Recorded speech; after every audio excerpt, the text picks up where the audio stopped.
The General Assembly will come to order.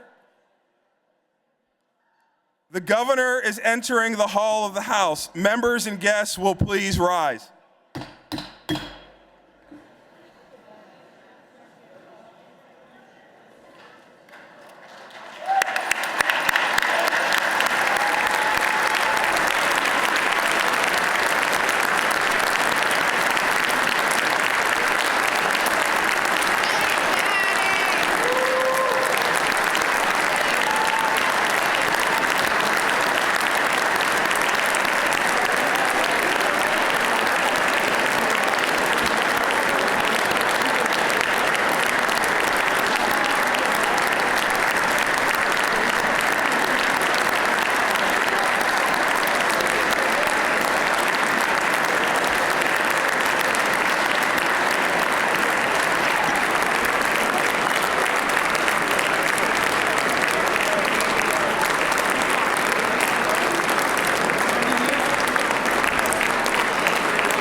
The chair recognizes the chair of the committee to escort the governor, the gentleman from Jefferson County, Senator Dush. Thank you, Mr. President. Mr. President, Madam Speaker, members of the General Assembly, as chair of the committee to escort the governor, I wish to report that His Excellency the Governor is present and prepared to address this joint session. The chair thanks Chairman Dush and the committee. Members of the General Assembly, I now have the honor and the high privilege of presenting His Excellency, the Governor of the Commonwealth of Pennsylvania, Josh Shapiro.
Good morning.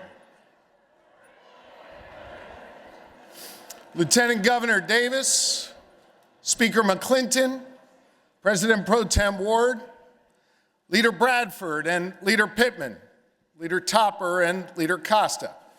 Thank you for giving me the honor of addressing another joint session of this General Assembly as your governor.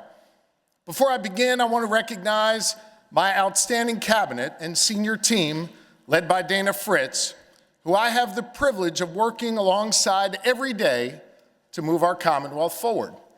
And I'd like to give a special thanks to the Commonwealth's new Budget Secretary, Zachary Reber, who joins us today. His unique collection of ties only surpassed by the number of vests worn by Russell Redding at the farm show. I'm proud that my dad, Steve, my in-laws, Ellie and John, are here with us today, and I especially want to welcome the love of my life and Pennsylvania's First Lady, Lori. Love you.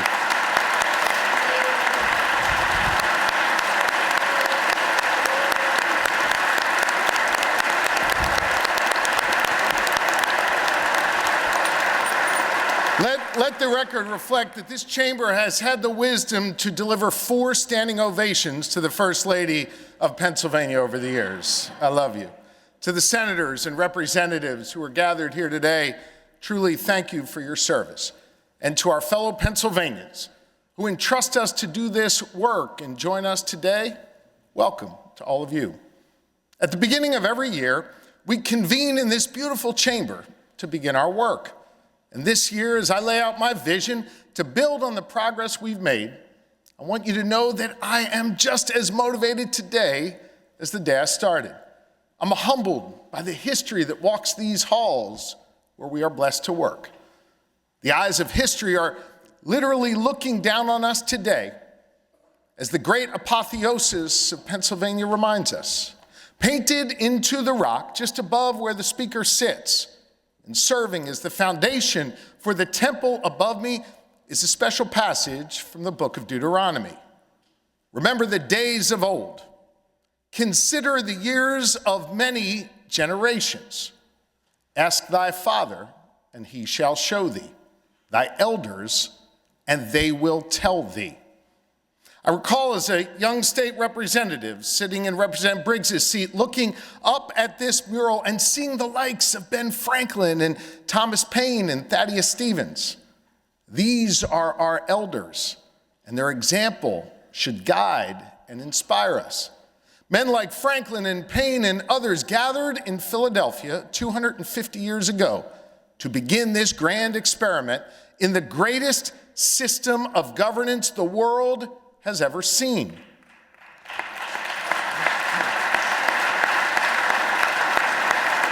And that work has been passed on from generation to generation. But you see, I'm not just inspired by our history, I'm inspired by the stories I hear from Pennsylvanians each day as we consider the years of many generations yet to come and the Commonwealth we will leave behind for them. These are the people that give us our direction, the people that I listen to, the people for whom I'm hungry to continue to make a difference this year and for many more years to come. Because I know government can be a productive force for good in people's lives. I know because I've seen it over the past 3 years. Our kids are getting a better quality education. Our workers have more opportunity to chart their own course. Our economy is growing and our communities are safer. We've done that work together, and we've done it in a way that shows we respect all people, no matter what you look like, where you come from, who you love or who you pray to or choose not to pray to. We've increased funding for education by nearly 30%. We've expanded VOTEC, CTE, and apprenticeships to open up new pathways of opportunity.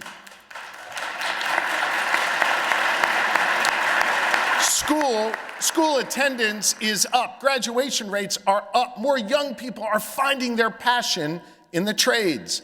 And for 31 straight months, our unemployment rate has remained lower than the national rate.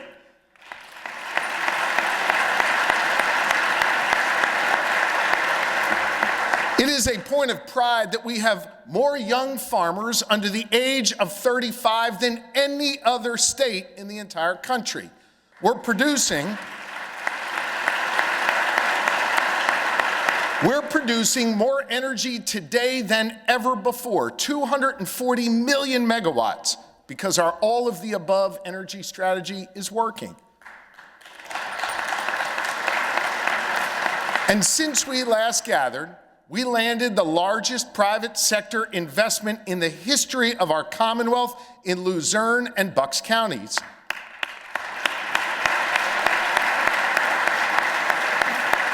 And just last Friday, we won the biggest life sciences deal in Pennsylvania history and the largest economic development deal ever in the Lehigh Valley.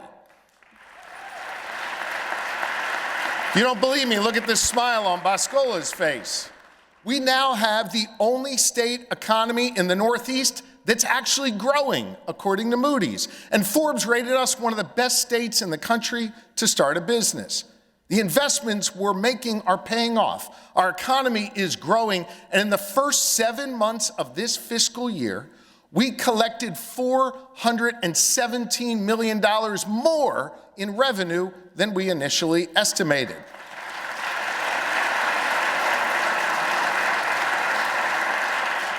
Our bond rating has gone up not once, but twice, resulting in taxpayer savings of more than $200 million. What we're doing together is working. We're solving problems and we're getting stuff done to improve people's lives. And Pennsylvania is on the rise. Here's another problem we're tackling head on together: public safety. Over the last 3 years, we have funded nearly 2,000 more cops on the beat and expanded after-school programs and violence intervention initiatives centered on our communities. As a result, violent crime is down 12% and fatal gun violence is down 42%.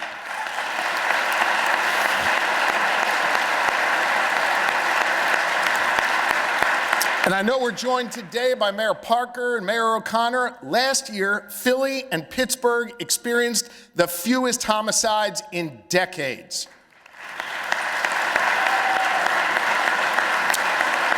We're doing this by building trust between law enforcement and the communities they serve. I'm the former chief law enforcement officer of this Commonwealth. I know what it takes to make our communities safer. And so does Captain Tom Lennox of the Erie Police Department, who joins us here today. Captain Lennox leads Erie's Police Athletic League, where he helps coach and mentor 1,700 young people from the community. He gets to know these kids and is a real source of inspiration for them.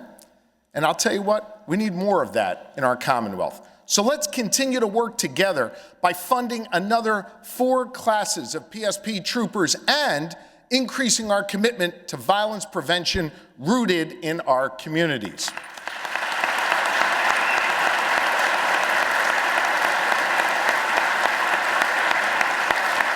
Lieutenant Governor Davis leads the Pennsylvania Commission on Crime and Delinquency, and he has been strategic in driving out $97 million to Erie's PAL and other violence prevention organizations. We thank him for his work, and it is working. We've more than doubled state funding for these initiatives, and this year we're building on that progress by further increasing that funding and expanding after-school programs through the LG's Boost initiative. And consider this, dollar for dollar, we've invested just as much in violence prevention as we have in training new PSP troopers under the leadership of Lieutenant Colonel George Bivens, because we understand that our two-pronged approach is the smart way to ensure public safety. But while we here in the Commonwealth, Democrats and Republicans alike, have worked together to make our communities safer, we've had to beat back attempts from our federal government to undermine that progress. When the administration cut $18 million for Homeland Security funding, money that PEMA Director Randy Padfield and our local communities used to detect threats and keep people safe, I went to court to protect Pennsylvanians, and we won. But understand, this isn't an ideological fight. It's about making sure Pennsylvanians get back what they are owed. You see, Pennsylvanians pay $158 billion in federal taxes every year, and we expect to get something for that money. And the federal government hasn't just tried to unlawfully withhold funding for public safety. They've also tried to do that for dollars for plugging abandoned wells and providing health care for rural communities. improving school infrastructure, and even providing food benefits through SNAP. They're breaking that compact they have with the people of Pennsylvania. That's why I took them to court 19 times and won each and every time, bringing billions of dollars back to our Commonwealth.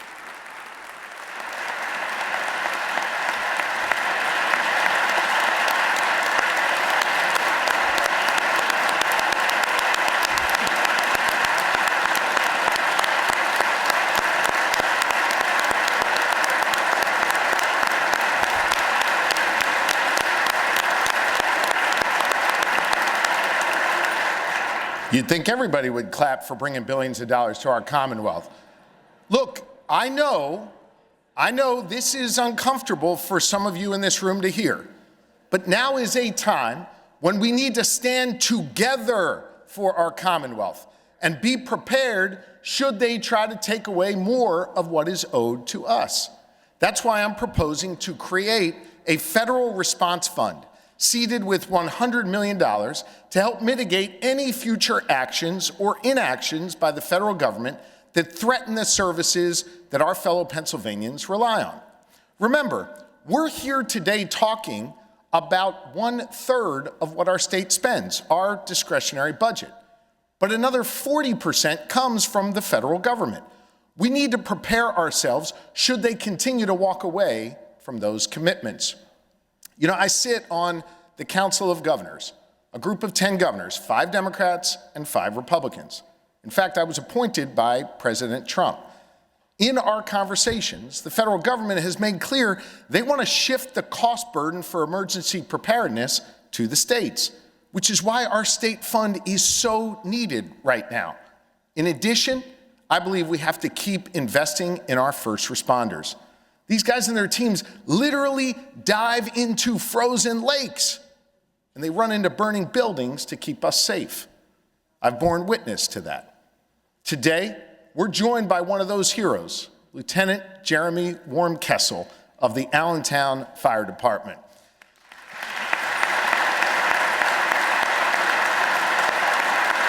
Stand up. We appreciate you.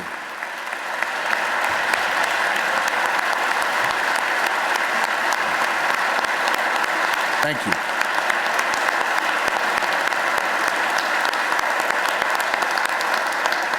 The historic firehouse that they work out of in Allentown is 100 years old. It's the largest and busiest in the city, but the walls are literally falling down and the heat often doesn't work. The Commonwealth already provides some funding for fire companies under the leadership of Commissioner Cook, but the current system doesn't allow them to make major investments like repairing their building. $30 million in competitive grants would change that and give Allentown the opportunity to upgrade this firehouse. Look, public safety is at the heart of our work as elected leaders. And if our communities are safe, then we provide a strong foundation for real growth. I hope you will join me in standing with our first responders, not just clapping for them today, but funding their needs every single day.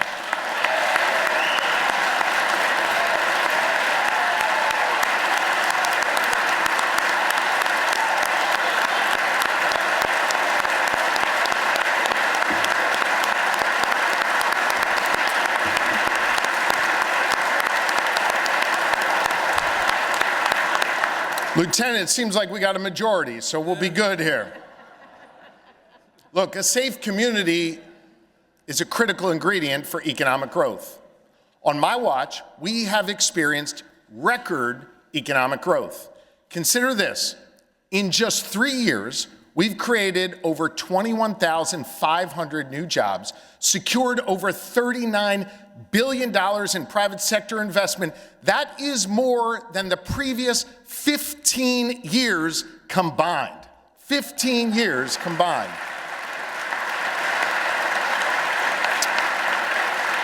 You remember when I said a moment ago we've collected $417 million more in revenue than we projected? Well, this is a big reason why. On Friday, I was in the Lehigh Valley where Eli Lilly, the most valuable pharmaceutical company in the world, announced they are investing $3.5 billion with a B to build a state-of-the-art manufacturing hub and create nearly 3,000 new jobs. We couldn't even compete for that kind of deal a few years ago, but now we're winning them because we have a plan, we have the resources to back it up, and we are moving with real speed. This is a testament to all of us coming together and prioritizing economic development under the extraordinary leadership of Secretary Rick Sager. Thank you. And we are seeing results all across our Commonwealth. In Lancaster County, where Eurofins is creating the largest biomedical testing laboratory in the world. In Erie County, where Colton and Zach Troyer, fourth-generation potato farmers, are developing a new brand of organic potato products and creating 50 local manufacturing jobs. And in Beaver County, where Mitsubishi Electric Power Products is building a factory and creating 200 new jobs to help manufacture critical components that go into power plants and industrial sites. And you know what? We won that Mitsubishi deal over friggin' Ohio.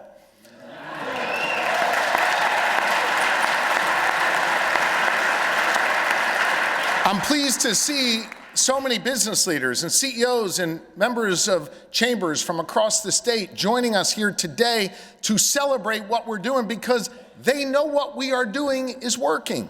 They know we're focused on targeted investments in our small businesses, our main streets, our downtown centers, our rural communities, and our suburban office parks. And they know we're cutting taxes, not raising them.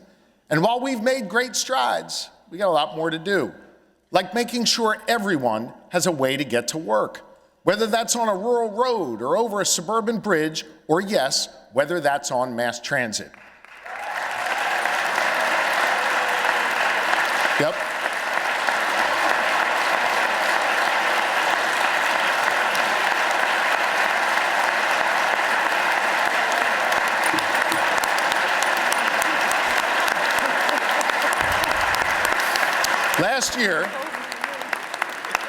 Last year, Secretary Carroll and I stepped in to provide a bridge for our two largest transit systems for the next 2 years. This budget calls for sustainable, recurring funding for mass transit to begin in 2027. I bought us 2 years, but we have to keep working at this because this isn't a problem we can ignore. Mass transit helps drive our economy, and this is an issue of economic competitiveness. And y'all know I'm competitive as hell, and I want to win, and we're winning a whole lot. And to win, we need to innovate. We've always been a hub of innovation since the days of Ben Franklin. That's why, as Secretary Russell Redding knows, having the only ag innovation fund in the country has been so successful, funding 88 projects in 45 counties and giving farmers the tools they need to succeed and grow. Let's learn from that experience and build on our success by creating Innovate in PA 2.0 to support our startups and help them grow too. And listen, this actually isn't a new idea, but we have a chance to make it better. Back in 2013, under a Republican governor, this body launched the Innovation Fund, seeded with $100 million in tax credits. A Democratic state senator sponsored it, and 99% of Republicans in the House and Senate voted for it. Let's fund it again and be even more targeted and use those dollars to provide capital for promising startups, to fund clinical trials for life sciences, and develop a workforce and education pipeline to help these companies succeed. We know this works in Pennsylvania. Jake Lucerarian received $10,000 in seed funding from our Commonwealth for Gecko Robotics and turned it into a billion-dollar company based in Pittsburgh with hundreds of employees. I've been there, it's incredible. Our support for Gilson Snow, another place I've been, helped them become one of the hottest snowboard manufacturers in the United States. To be clear, I went to the factory, I didn't snowboard. And they provided a new market for Pennsylvania hardwoods. We know the need is there and the seed capital can help. Pennsylvanians are innovators, and we've got to believe in that potential, and we've got to invest in it. And when it comes to innovation, no sector of our country's economy is growing faster than data centers and artificial intelligence. The United States is locked in a battle for AI supremacy against China. And look, I don't know about you, but I'd much rather the future be controlled by the United States of America and not communist China.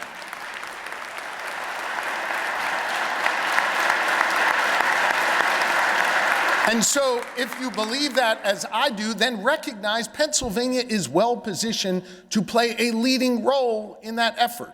We're the second largest energy producer in the entire country.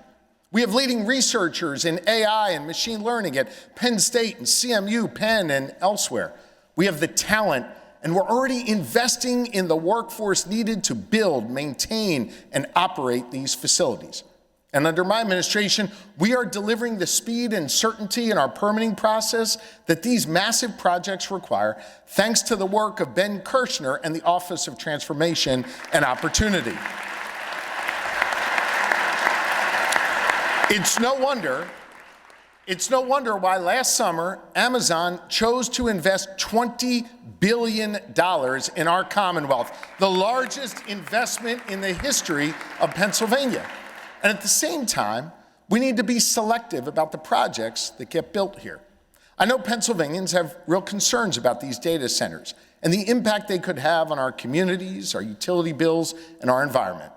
And so do I. So today, I'm announcing GRID, the Governor's Responsible Infrastructure Development Standards, developed by my administration in consultation with the community to hold data center developers accountable to strict standards if they want our full support. Let me explain. First, developers must commit to bringing their own power generation or paying entirely for the new generation they'll need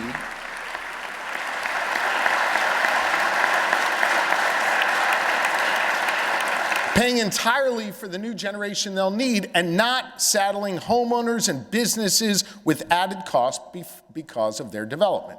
Second, developers must commit to strict transparency standards and direct community engagement. Too many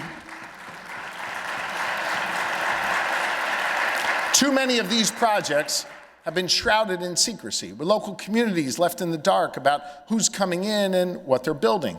That needs to change, and it will. Third, these projects need to hire and train local Pennsylvania workers.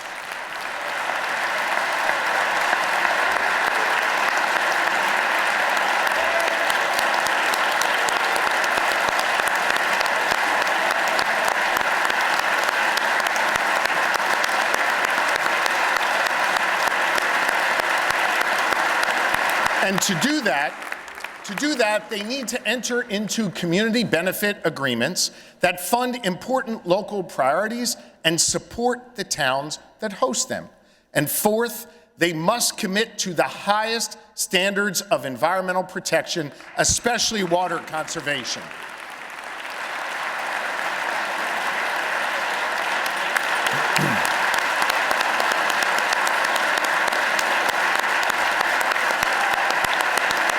And so, if companies adhere to these principles, they will unlock benefits from the Commonwealth, including speed and certainty in the permitting process and our available tax credits. I know everyone in this room wants to see our economy grow and create more jobs and more opportunity. But I also recognize this is uncharted territory. So let's come together, codify these principles, and take advantage of this opportunity. We can play a leading role in winning the battle for AI supremacy, but we have to do it in a way that puts the good people of Pennsylvania first. These tools and these data centers that they enable are really, really powerful. They've made their way into businesses, hospitals. They've also made their way into the hands of our children. Today, new technologies are allowing students to be creative, build worlds, explore their own power to innovate and problem solve. Lori and I have seen that with our own 4 children. We want to encourage them to do that, but we've also got to ensure that they are safe and they are protected, because these new technologies also present a host of new risks. Here's just one example. Hear me on this. AI companion bots are proliferating all across the internet.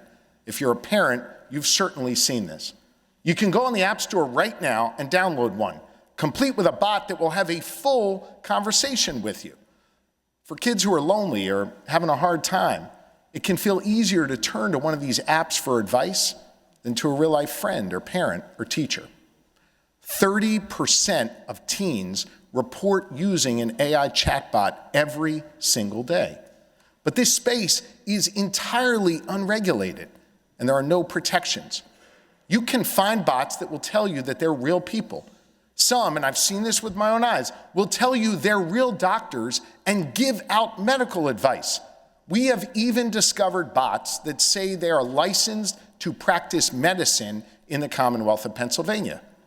That's dangerous, and I would argue that is illegal. And so I've directed the Departments of State and Health, the Pennsylvania State Police, and my Office of General Counsel and the leadership of Jen Selber to explore all legal options to hold the developers of these apps accountable.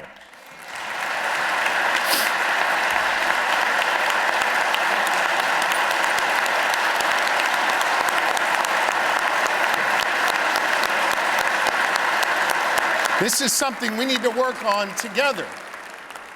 But it's not just our kids, these chatbots and the companies behind them, they're preying on our seniors and those who are most vulnerable and even encouraging them to engage in self-harm.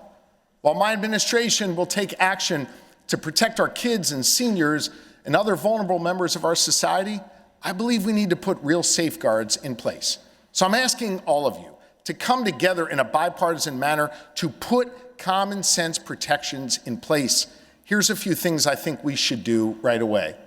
Let's require age verification and parental consent because some kids are just too young to understand the difference between AI and a real person.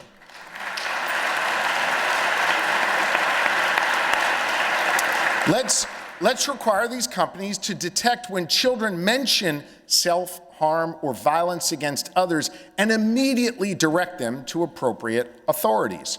Let's force these companies to periodically remind users that there's not another human being on the other side of the screen. And let's prohibit AI chatbots from producing sexually explicit or violent content featuring kids.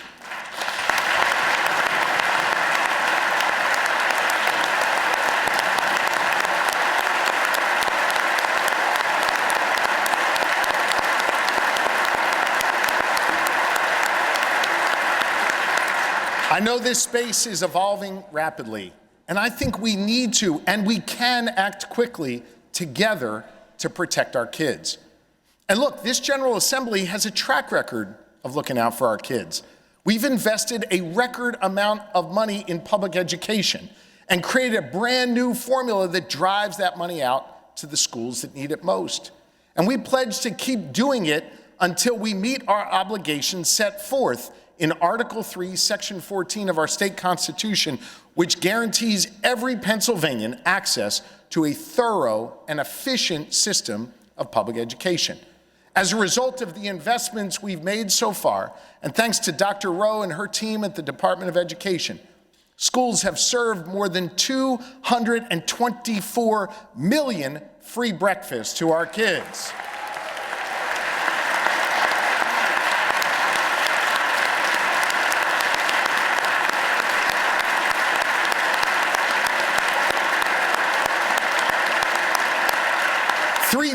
More students are enrolled in career and technical education courses. The number of new teacher certifications is increasing after more than a decade of decline. Regular attendance and graduation rates are up, and Consumer Affairs now ranks us as one of the top states for quality public education in the entire country. This budget proposal builds on that progress. It again increases our investment in basic education and in special education. At a time when there are people attacking those with special needs, we are investing in them, we are respecting them, and we are believing in their full potential here in Pennsylvania.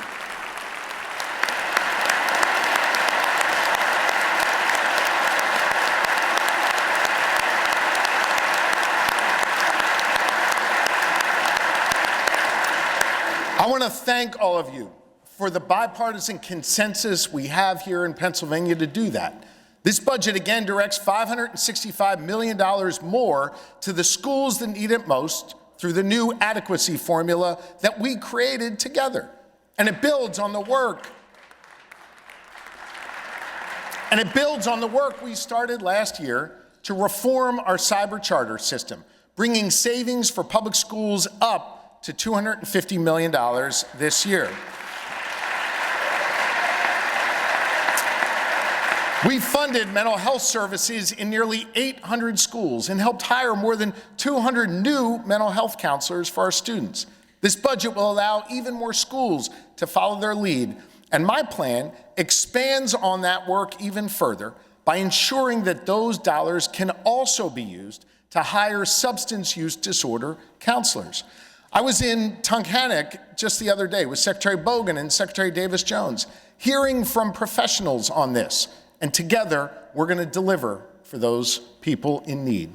Supporting our kids means investing more dollars in our schools and ensuring that they have a healthy, productive learning environment.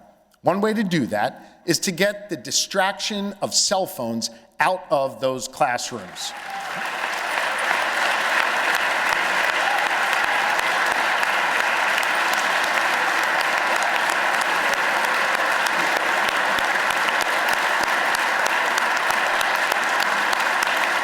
Man, if applause could vote, we'd have this whole thing done already. I'm calling on the members of the General Assembly to put a bill on my desk to ban cell phones while kids are in school.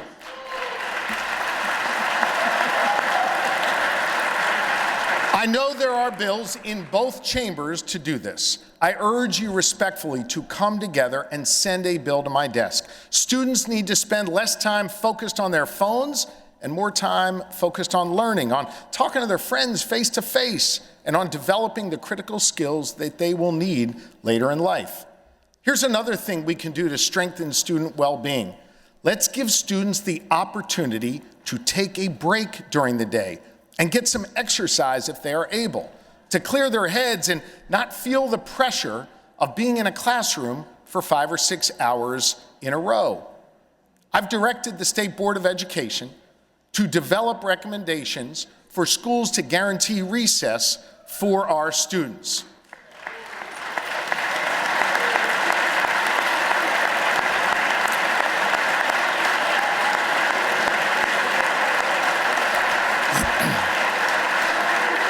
You know, I made a promise 3 years ago to put 2 parents on the State Board of Education. And we have done just that. Trey Haddock and Kathy Cristiano join us here today. Thank you for your important work. Thank you for finding ways to bring recess into our classroom, and thank you for bringing a parent's perspective to our State Board of Education. Recess to me isn't just an extra block on the schedule. I would argue it's as critical as learning math and science and English. It's fundamental to kids' growth and their ability to interact with one another, to play together, and to learn to settle disputes. I've heard about the need for recess from teachers, but more importantly, from students who are asking for ways to develop these life skills. Let's get it done together. These are foundational skills, no matter which path they choose to go after high school. For those who choose to go to college, we came together to make the first significant progress on higher education in 30 years. We should be proud of that work. Together, we created the Commonwealth's first ever State Board of Higher Education, and that board is developing a strategic plan for higher education in our Commonwealth.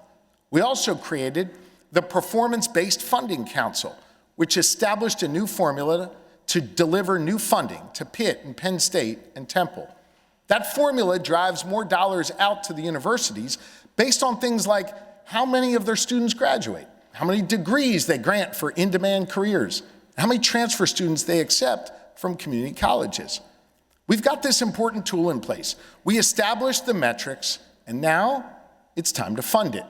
We need to invest in higher education to grow our workforce. But as you've heard me say, college isn't the only path to success.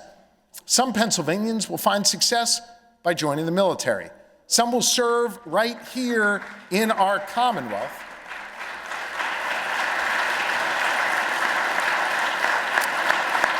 Some will serve right here in our Commonwealth by joining the Pennsylvania National Guard.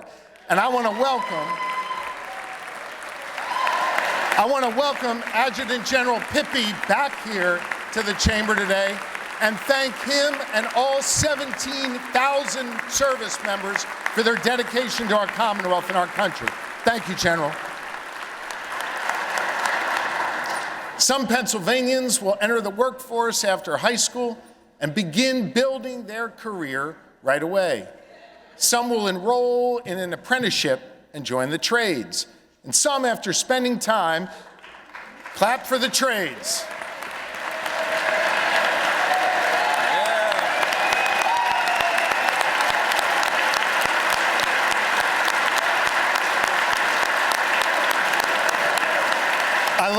I love that our favorite plumber senator led the clapping for the trades. Thank you, Senator Kane.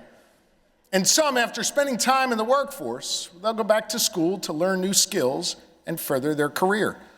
We together have shown that we respect all paths to success, and we've invested in each of them. We increased our investment in VOTEC, CTE, and apprenticeship programs by 50% compared to the day I took office. As a result, we have thousands more students taking CTE classes. We've registered 231 new pre-apprenticeships and apprenticeships, and more than 39,000 of our fellow Pennsylvanians have participated in an apprenticeship during my time as your governor, in fields ranging from welding to nursing to dairy herd management. Those investments are making a meaningful difference, and they're creating pathways of opportunity. Pennsylvanians like Juana Cadilla Savaya, who started charting her course at the Reading-Muhlenberg CTC back in high school. She discovered a love for engineering and went on to earn degrees from Thaddeus Stevens and Penn State Berks. She now works as an engineering technician, all because she had the opportunity to go to a CTC back in high school. Juana is home with her newborn baby watching live on the live screen. Hey, Juana, and I want you to know we are proud of you here in this chamber.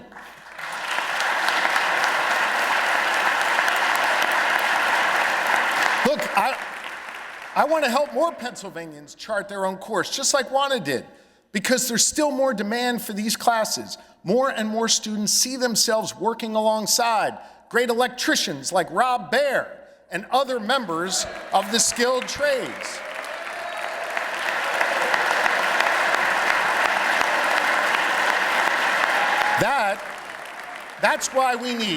That's why we need to increase CTE funding by another $18 million this year, bringing our total investment to $200 million. And while we increase our investment, let's also cut the red tape for CTE students so they don't have to repeat classes that they've already taken as part of their gen eds. Together, we can make it easier for kids taking CTE classes to graduate with all the credits they need.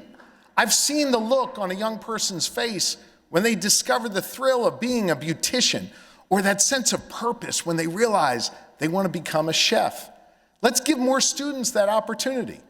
The way for Pennsylvania to continue to be competitive is to provide the skills and the training we need right now, given our demographic challenges. The chairman knows this. Today, our kindergarten classes are 26% smaller than our high school graduating classes.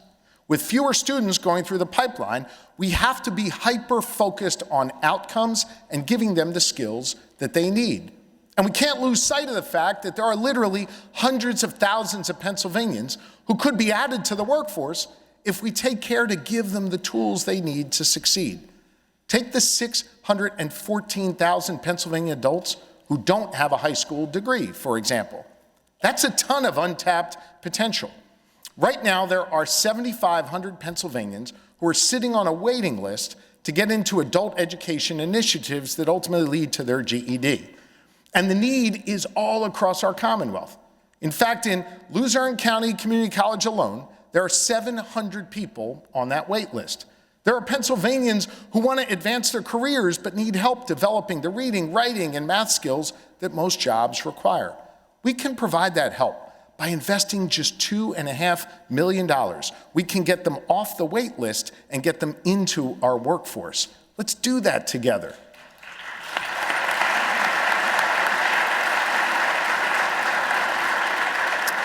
There's another group with untapped potential, and not enough people appreciate what they have to offer: Pennsylvanians with disabilities. Lori and I, and Lori's done extraordinary work on this. Lori and I care deeply about making sure Pennsylvanians with disabilities find jobs, and the companies that hire them find great value in the work that they do. We recognize the unique strengths they bring to our communities. That's why we've taken care to support 76,000 workers with disabilities through our Office of Vocational Rehabilitation under the wonderful leadership of Secretary Walker. Lori has met with CEOs from 20 Pennsylvania companies to discuss the benefits of hiring people of all abilities. And each one of them has agreed, and this budget invests more in the work that OVR does. Thank you for your work.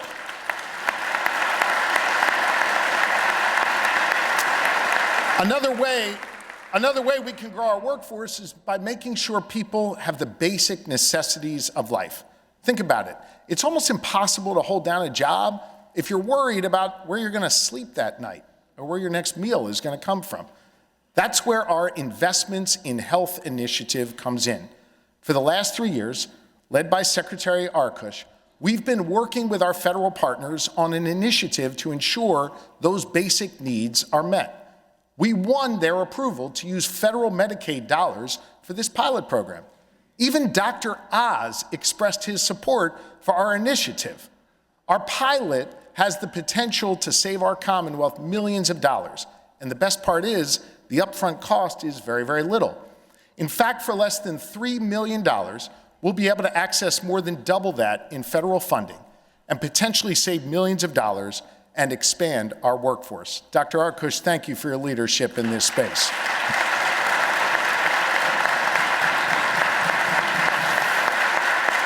We're also making targeted investments to address some of our critical workforce shortages. Let me give you an example. Last year, we all of us identified a problem, that we don't have enough childcare workers, and that's because we don't pay them enough. So we came together to create the first state-funded childcare recruitment and retention grant in Pennsylvania history. We gave $450 to 55,000 childcare workers across our Commonwealth, and we showed them the respect that they deserve. People like Leah Lazowski, a teacher at Riverview Children's Center in Allegheny County, who I met in December. Leah has spent more than 20 years in this field. It's a passion for her. And this bonus will help her and her childcare workers like her keep doing that vital work. We've already received more than 4,300 applications from childcare centers to pay their workers and recruit more. The demand has been overwhelming. So this budget doubles down on that work and includes an additional $10 million to raise that recruitment and retention bonus from $450 to $630.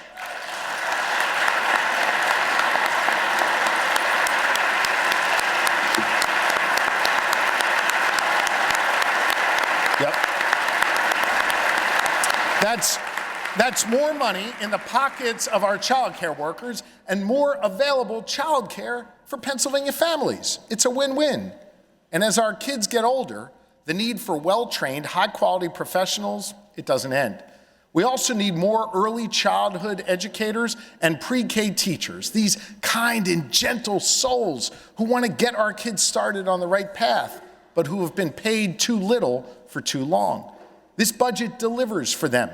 And as our kids enter the K-12 system, we will ensure that there are more well-trained teachers there to meet them. 3 years ago, we came together in a bipartisan manner to create the student teacher stipend. Because look, if you're working full-time as part of your training to become a teacher, you should get paid for that. In our first year, we invested in 2,000 aspiring educators. People like Haley Sill, who join us here today. She's a teacher who I literally ran into at Susquehanna Township High School, who got, clap for Haley, there you go. Stand up, Haley.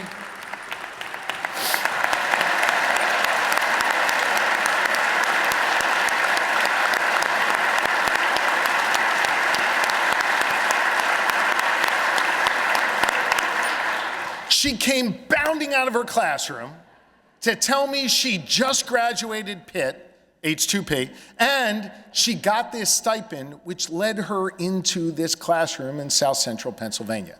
And she came here to Harrisburg to help advocate for more students to be able to get it.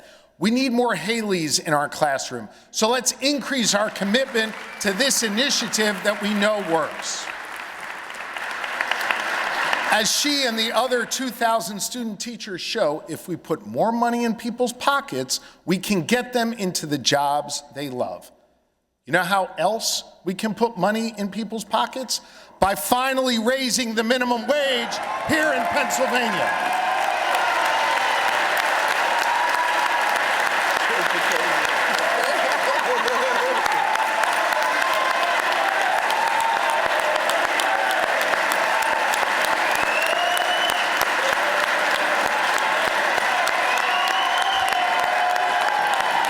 Okay.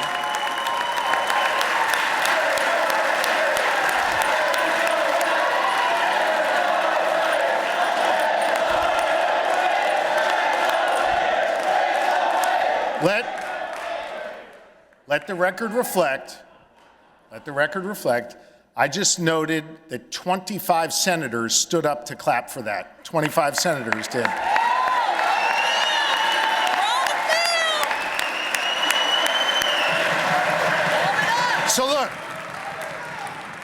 So look, our minimum wage in Pennsylvania has been stuck at $7.25 for the last 16 years. In that time, every single one of our neighboring states has raised the wage for their workers. 4 of our 6 neighbors are at $15 an hour or more. Ohio is on their way to $15. Hell, even West Virginia is ahead of us. The House of Representatives, under the leadership of Leader Bradford and Speaker McClinton, has passed legislation to increase our minimum wage twice. And each time,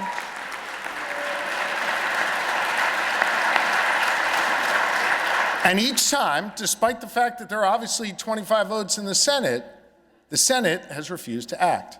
As Senator Tartaglione will tell you from the floor of the Senate later today, it has been 7,150 days since Pennsylvania last passed legislation to raise the minimum wage. That's hurting over 500,000 workers who are still making less than $15 an hour. But listen, clearly, those arguments haven't convinced our friends in the Senate to act over the last decade and a half. So let me offer one more reason why we need to do this. Because raising the minimum wage to $15 an hour will save this Commonwealth $300 million a year on entitlement programs like Medicaid.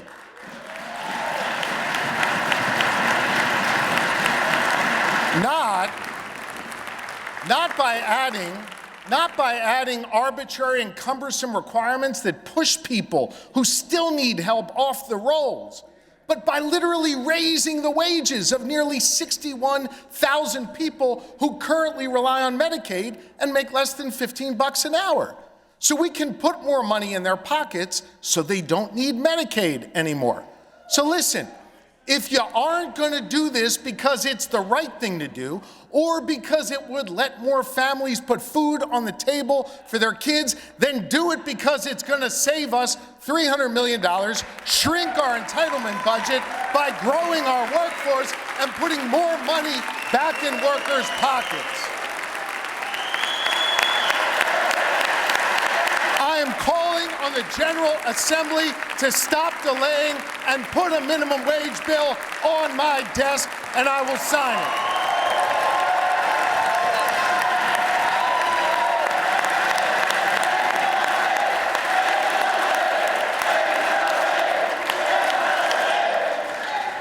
So look, whether you're earning minimum wage or not, we see too many arbitrary barriers for people who are trying to get into our workforce. And my administration has led the way on fixing this.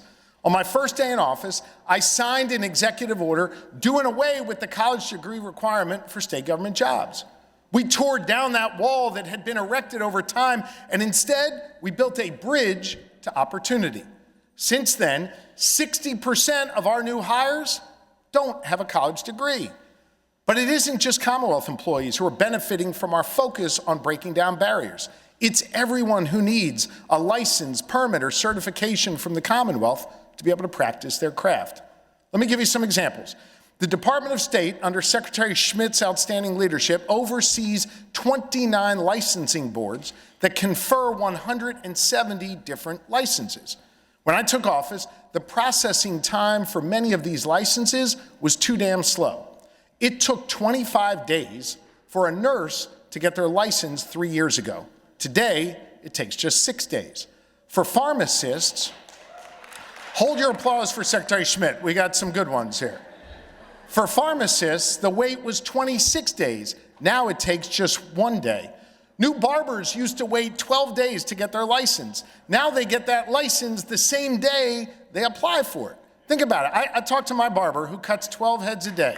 At $20 a pop, 12 days of waiting cost him $2,880.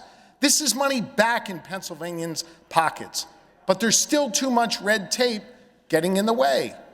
For example, a barber in New Jersey needs to complete 900 hours of training to get their license. But if they want to get their license here in Pennsylvania, state law requires them to complete 1,250 hours of training. A pharmacist in Maryland needs to complete 1,000 hours, but for that same position here in the Commonwealth, our regulations require 1,500 hours. We've actually put ourselves at a competitive disadvantage by incentivizing workers to go practice in another state. So let's work together, as we have on permitting reform, to get rid of arbitrary licensing requirements and make it harder for qualified people to get on the job.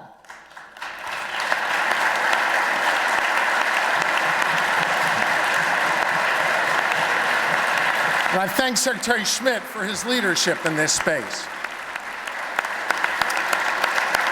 In addition to the changes in the law that we can do together, I've directed Secretary Schmidt to conduct a comprehensive review of our licensing requirements and report back, not in a year or 6 months, but in 30 days, to ensure Pennsylvania is competitive with our neighbors.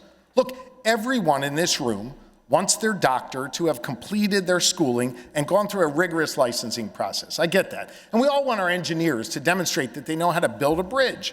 But we also have to acknowledge that some of this red tape is just unnecessary. And by eliminating it, we can tear down those walls that keep people out of our workforce, preventing people from getting the help that they need and deserve. Let me give you just one more example.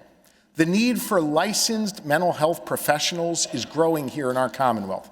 Demand for licensed social workers is projected to increase by another 12% over the next 4 years. Fortunately, there are amazing students like Paige Lombard, who's watching at home, hey Paige, who are studying to do this work. But right now, they have to complete their coursework and also complete a licensing process that's largely duplicative. Secretary Schmidt has partnered with our social work schools and with the Pennsylvania chapter of the National Association of Social Workers to support changes to our laws that will ensure that the final exams cover all the licensing requirements so students can receive their diploma and their license on the day they graduate. It's common sense.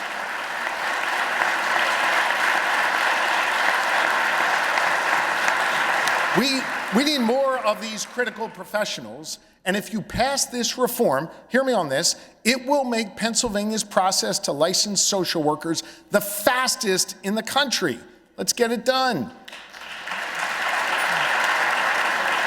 We all know that that need is real, because when people call our 988 call centers, when they're struggling, they need to be connected to these licensed professionals. Last year, 988 handled more than 145,000 calls from Pennsylvanians who are looking for help. This budget recognizes that and provides dedicated state funding for 988 for the first time ever. It also supports our walk-in crisis centers, the places that people often go to handle our most difficult cases. All of this builds on the investment that we've made together in county mental health services, recognizing that they're on the front lines of doing this work. This work is bipartisan, so let's keep it going, because there's more we need to do to protect Pennsylvanians, especially our kids.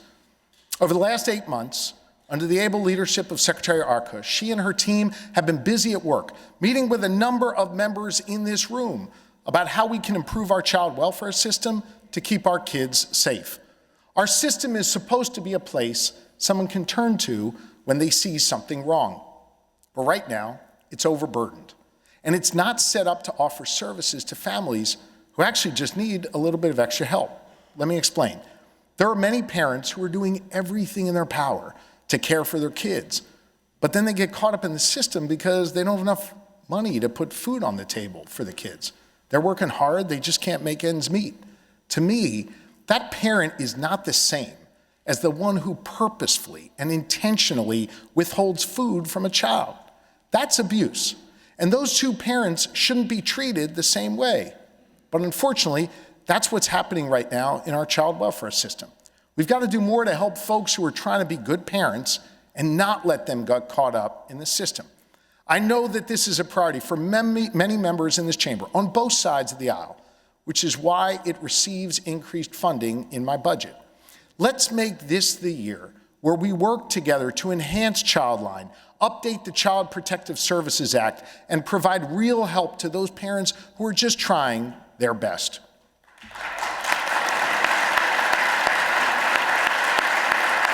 We can do that while at the same time holding accountable those who are abusing and neglecting our children. I held child abusers accountable as Pennsylvania's Attorney General, uncovering thousands of cases of abuse by hundreds of predator priests in a cover-up that extended all the way from Pennsylvania to the Vatican. I put behind bars pediatricians and teachers and coaches who abused children too. And every year since then, I have urged you to open up a civil window to give survivors a chance at real accountability.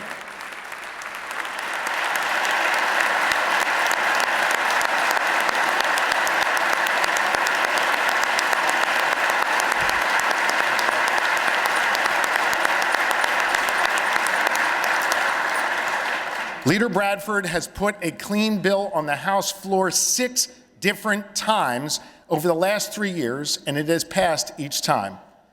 But I gotta say it, I gotta call it out. Senate Republicans have refused to act.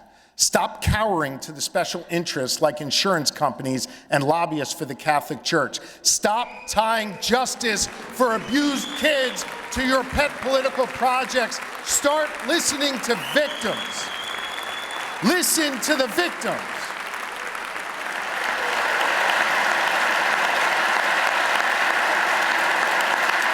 It is shameful that this has gotten done in 30 other states who have followed our grand jury report's lead, but it has failed to pass here in our Commonwealth. So pass statute of limitations reform this year. Give survivors of sexual abuse the chance to confront their abusers in court.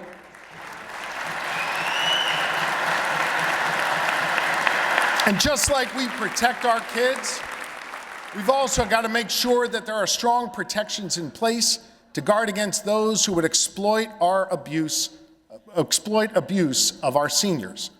Under Secretary Kavulich's leadership, the Department of Aging has completely revamped the system for monitoring our Commonwealth's area agencies on aging, or AAAs. The AAAs provide a lot of the services that older adults in Pennsylvania rely on.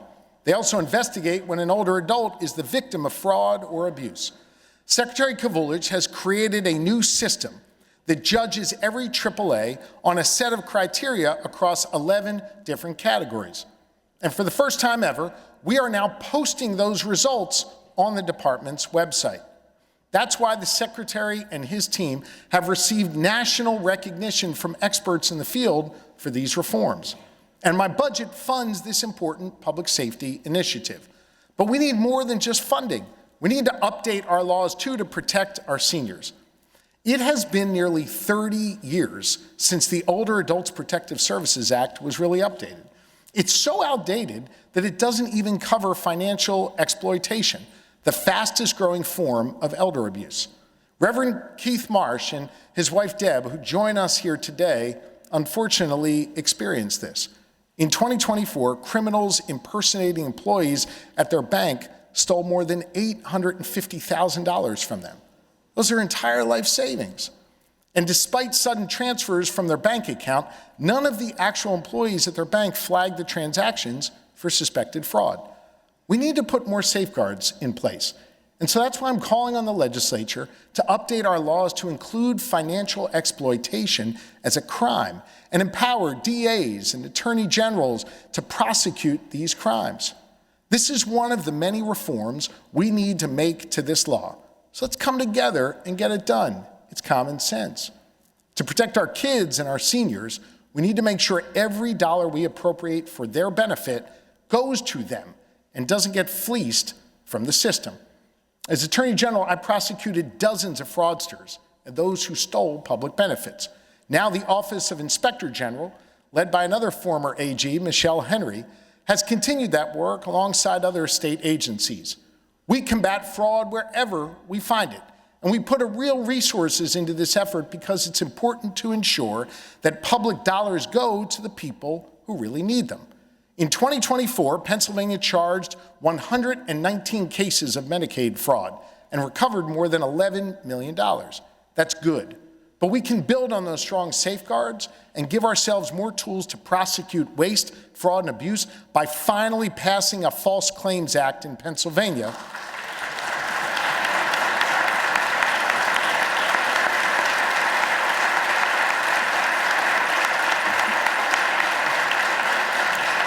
A False Claims Act allows us to collect additional damages and recoup more state dollars that would otherwise be lost to fraud. I know there is bipartisan support for this because I've literally stood with lawmakers of both parties advocating for a state False Claims Act. Let's finally get that done. Not only are we working to get more money back for our Commonwealth, we have been successful in putting more money back in people's pockets. I know Pennsylvanians are feeling the pinch of rising costs, from the tariffs imposed on our farmers to costs passed on to consumers as a result of congressional inaction on health care. Nearly 500,000 Pennsylvanians are seeing their health insurance premiums double this year because Congress failed to act. Of that, get this, of that 500,000, over 85,000 Pennsylvanians have already dropped health insurance in just the first 4 weeks of this year because of those cost increases. And the communities that are getting hit the hardest are rural counties in Pennsylvania. Look, I hear it every day. Trips to the grocery store cost more. Our utility bills go up. And for so many, the American dream of owning a home no longer feels possible. That's why here in Pennsylvania, we have come together to cut taxes 7 times since I took office. 7 times. We've put money back in the pockets of seniors, small businesses, families with childcare costs, and working Pennsylvanians just struggling to get by. Last year, we came together to advance the first new initiative in 54 years to address poverty and to help working families. Madam Speaker insisted on this. And together, we created the Working Pennsylvanians Tax Credit. And this year,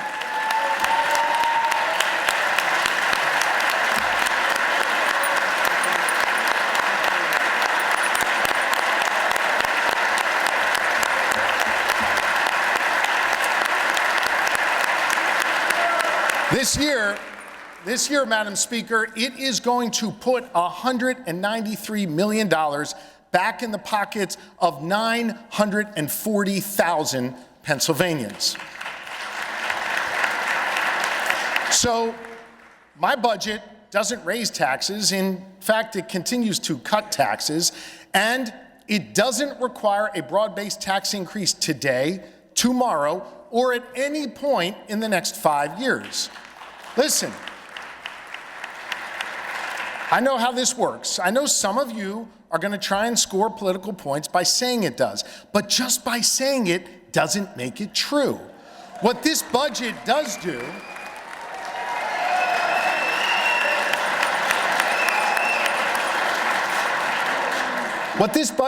do is finally regulate and tax skill games and pass comprehensive cannabis reform in Pennsylvania.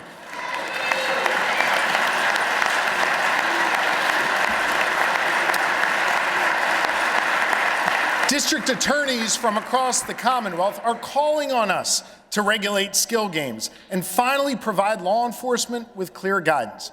We're putting our communities at risk and losing out on billions of dollars in revenue by doing nothing on both. Everyone knows we need to get this done. So let's come together and finally get it over the finish line. We need to cut costs, and we need to be more competitive. And one of the best ways to do that is by reducing the cost of energy for Pennsylvanians. One of our challenges is that our regional grid operator, PJM, has moved too slow to generate more power. 2 years ago, I sued PJM when I found out that they planned to jack up rates to the highest they've ever been. And as a result of our lawsuit, we capped the price PJM can charge and save consumers in the 13 PJM states, including Pennsylvania, over $18 billion so far. Last month, I led a bipartisan group of governors to the White House, where we signed a statement of principles calling on PJM to speed up the connection of new energy sources and extend that price cap for another 2 years, which will save 67 million Americans an additional $27 billion.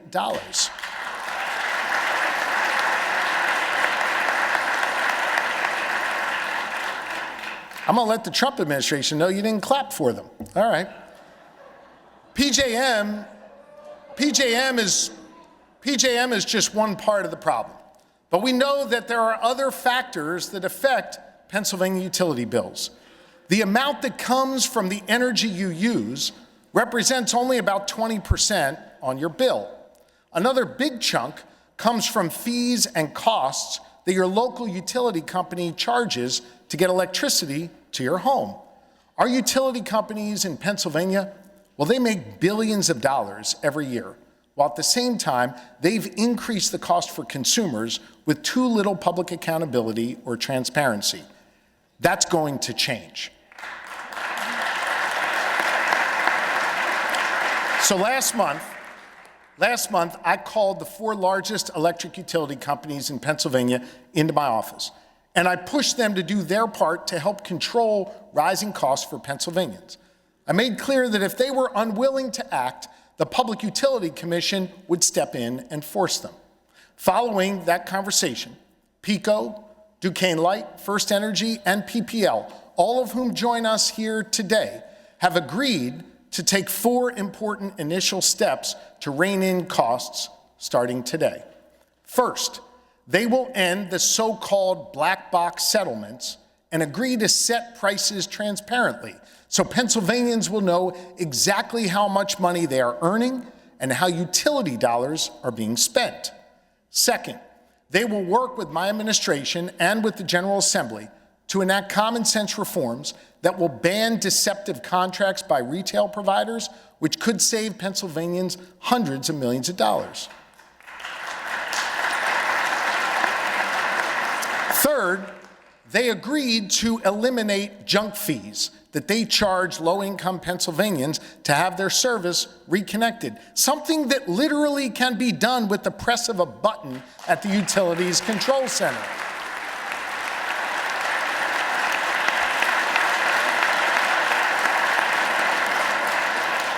And that alone will save Pennsylvanians millions of dollars each year on their bills.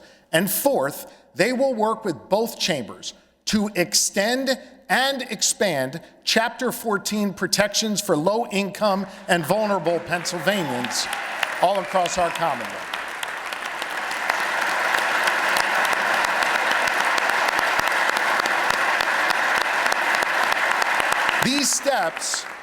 these steps will save consumers money immediately. And while I do appreciate our utility leaders for working together to cut costs for consumers, I want to be clear, this is just a start. They have a lot more work to do. And so that's why I'm taking 3 further steps today. First, I'm calling on the PUC to better scrutinize utility spending. I want the PUC to examine every single line of every single bill to ensure each customer dollar is being well spent. We're joined today by Chairman Steve DeFrank and members of the PUC who have agreed to begin working on this immediately. Thank you for your service to the people of Pennsylvania.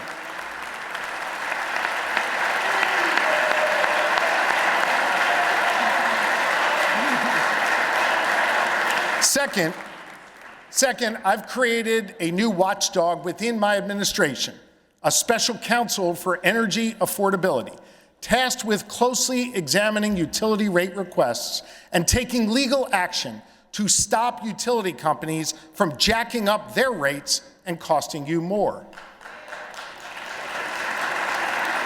And third, look, we need to have a hard conversation about the amount of profit utilities and their investors make on the backs of hardworking Pennsylvanians. S&P Global Ratings currently ranks Pennsylvania as one of the top 4 states in the country for utilities to make a profit. At a time when consumers are struggling with high costs, our utilities need to be more sensitive to the realities of their customers. I'm working with the PUC to prevent excessive utility profits this year. But the General Assembly needs to take action to lower costs for consumers going forward by giving the PUC a set of benchmarks to follow when determining how much profit a utility company can make.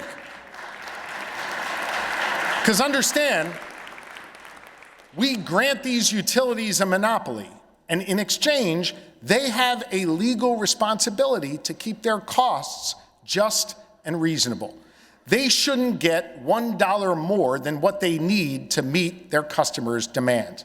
Together, these steps will save Pennsylvanians over $500 million on their energy bills every year.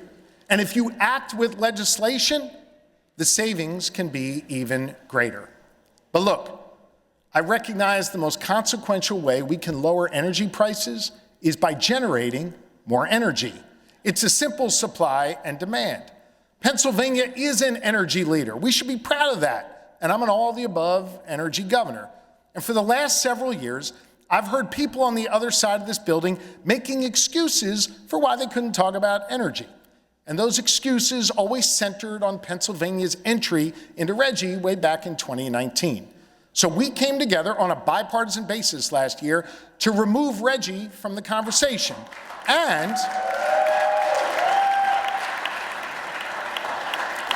we also came together on a bipartisan basis to remove your excuse for not moving forward on energy plans.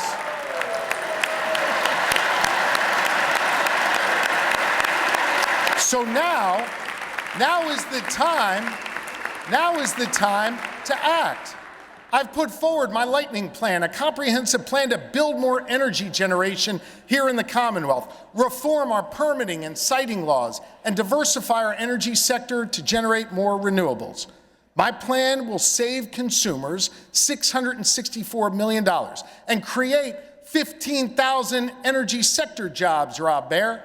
And it is supported by labor leaders, environmentalists, consumer advocates, and even energy producers. Look, this is my plan. If you don't like it, stop making excuses, put your proposal on the table, and let's get to work already.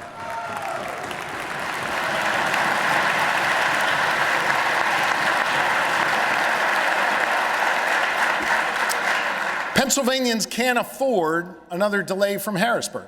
It's not just the cost of heat to heat our homes that's stressing folks out right now. Housing prices are too high as well. A lot of people are worried about whether they can afford a house at all. Home prices and rents are rising faster than wages. Over half of all homes in Pennsylvania are more than 50 years old, making them more expensive to repair.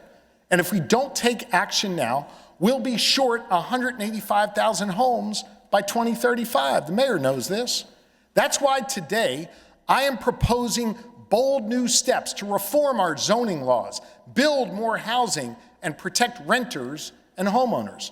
Like energy, one of the most effective ways we can lower costs is by simply building more housing. That starts at the local level, where zoning laws and ordinances vary across all 2,560 of our municipalities. Yet right now, we literally don't even have a catalog of all those rules. We need to make one so that we can help local governments understand what works best to build more affordable housing. That also means working with local communities to modernize the municipal planning code, to build where it makes sense, and to cut red tape where it's necessary. It means creating standards for accessory dwelling units, facilitating transit-oriented development, and streamlining mixed-use development on main streets and commercial corridors.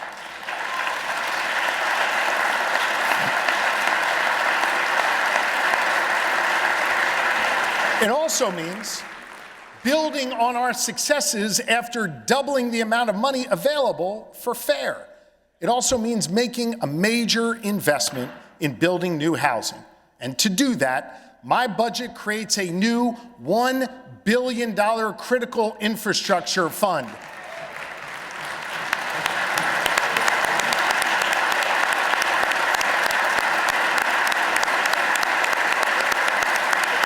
And this fund will be supported by issuing bonds that will go toward housing and other needed infrastructure projects. And thanks to our improved bond ratings, the Commonwealth will actually save $25 million compared to what this would have cost just 2 years ago. Rather than tinker with this, let's go big on housing and let's make a real impact.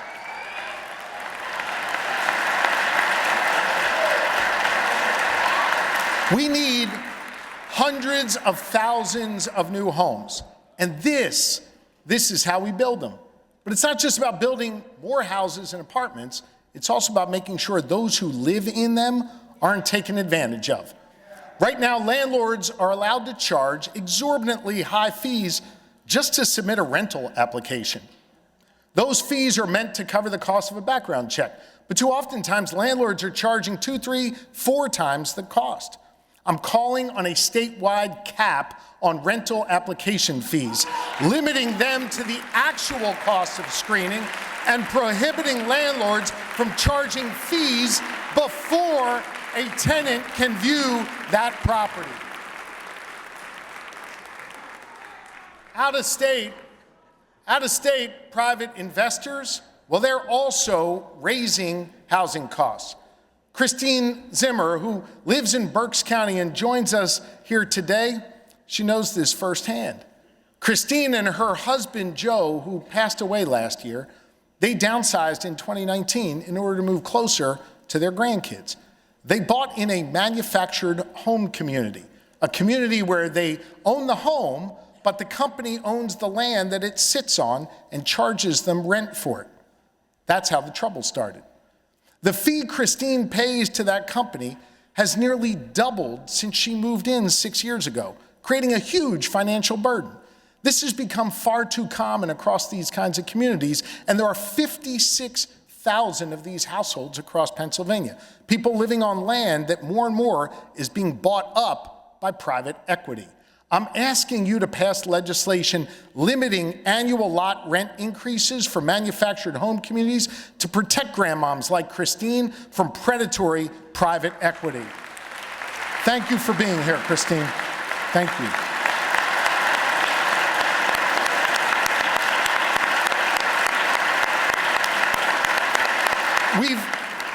We've actually seen bipartisan bills in the Senate introduced on this topic. And just yesterday, a bipartisan group of House members stood together to advance this issue. Let's pass those together. Together. That's the operative word here. We have shown what's possible when we work together, even when it takes longer than it should. We all recognize it took too long last year, and that had real impacts on Pennsylvanians. But we learned some valuable lessons through that process. We learned that we all need to be at the table, and that we all need to be at the table sooner. When we all sat together, majority and minority, we made real progress. In that spirit, I've invited the leaders of all 4 caucuses to my office tomorrow to begin this process in earnest. And I appreciate the fact that they've all accepted this invitation.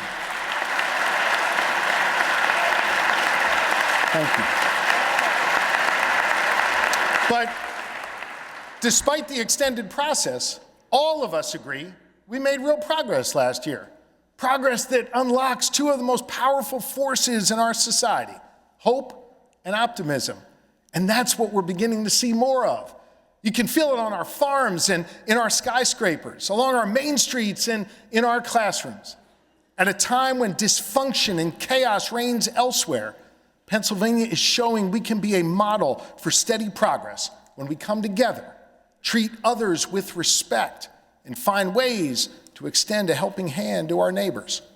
When William Penn arrived on the banks of the Delaware River in what is now Chester, Pennsylvania in 1682, aboard a ship named Welcome, he set out to create a place that would be an example to the nations.